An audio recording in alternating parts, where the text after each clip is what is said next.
Goeiedag. Good day, fellow South Africans, yes, and citizens of the world. Welcome to the channel. Now, there's a new word I'm going to coin, and that is Chinsaf, and that's Chinese South Africa. Okay, because South Africa is starting to go Chinese. And I'll explain to you why. Now, this isn't brand new news. This is a few months old, but it's very relevant now, taking into effect what's happening with Eskom. And how Eskom is just falling in a big heap. Okay, I'll explain to you why. President Cyril Ramaphosa has signed a deal with the Chinese to build a new 4,600 megawatt coal power station in Limpopo. Yep, the province right up in the north. Right near Zimbabwe, strategically, right near Zimbabwe.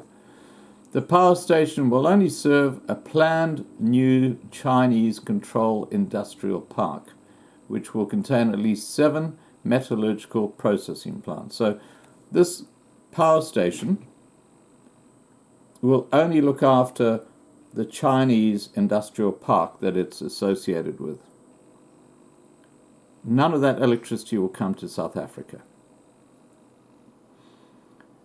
A top energy expert says there is no rational reason to build the coal power station. Now, we all know the rational reason, and that is because Eskom is completely cactus, and the Chinese are waiting in the wings to take it over. But let me tell you more about this industrial estate that China is building just to the west of Bokoleng, or the old Petersburg. There's been some confusion in the energy industry this past week after the announcement that a new coal-powered power plant is planned for Limpopo. Now, as I said, this is a few months old, but it's very relevant.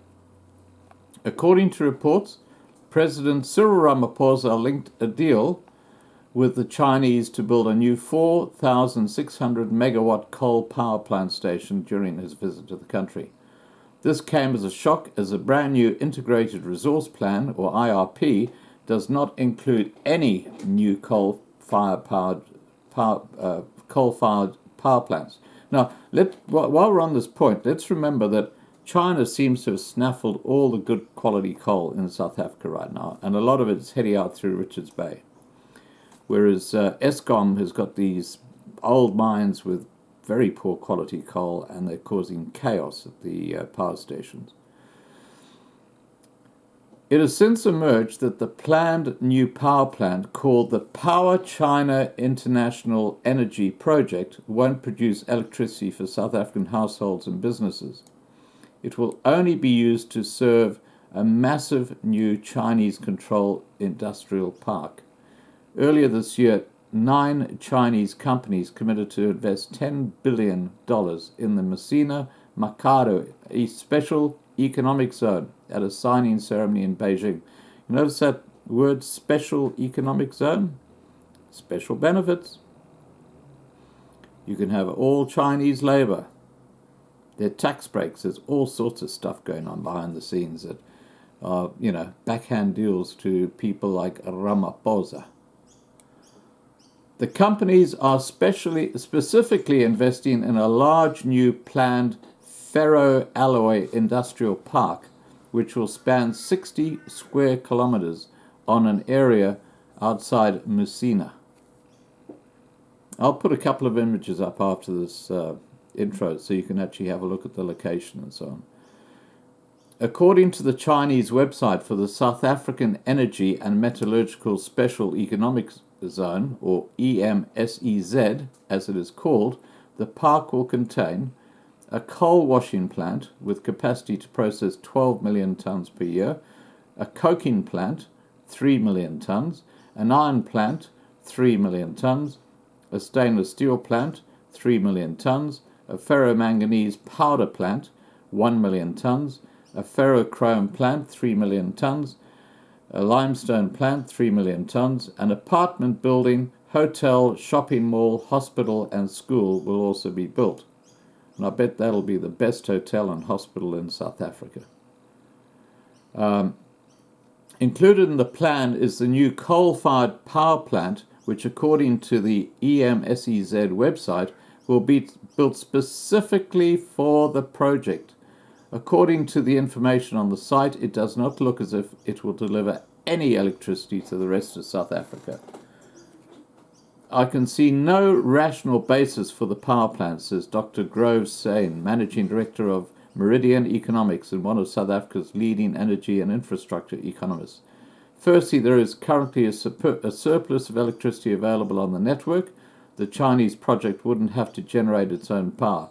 Now, I don't know what friggin' strange land this Dr. Grove lives in, but I don't think that's the case. I don't think there'd be load shedding if they had too much electricity or a surplus of electricity. Anyway, he goes on to say, in addition, coal will be the most expensive option for the Chinese investors. Steyn says it is highly unlikely that a new coal power station will deliver cheaper energy than the new renewable power projects on the national transmission grid, backed up by gas turbine generators. A coal-powered power station will create fewer jobs than renewables and will obviously have massive implications for the health of local communities and the broader environment, which is unnecessary given that there are cheaper and cleaner alternatives. Work on the power plant is supposed to start this year, so apparently it's already started in that area.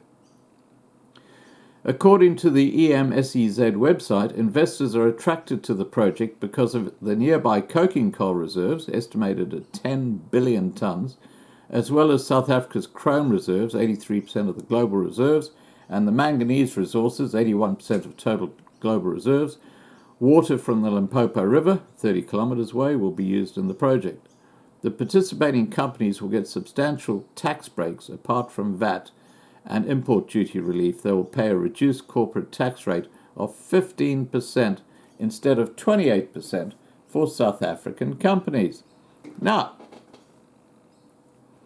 here you've got these foreigners who've come in and set up an industrial park, and they're getting huge tax benefits on top of getting into all the good clean coal and all these different minerals. Now, there's a point here that's got to be made. Remember, the first game parks that were taken away from private owners were in this very region. And now apparently it's going to be run by the Chinese in an industrial park. We already have 13 Chinese police stations down in the Cape. They're moving in big time. I see their next move in taking over Richards Bay Port, in KwaZulu-Natal. I reckon that's going to be the next acquisition of the Chinese in lieu of unpaid debts by the South African government. Anyway, we'll wait and see what happens, but, this is a slowly, it's like a disease that's just slowly taking over South Africa, the yellow disease. Welcome to Chinsaf, Chinese South Africa. Please remember to subscribe to be kept informed, and have a great day. Bye for now.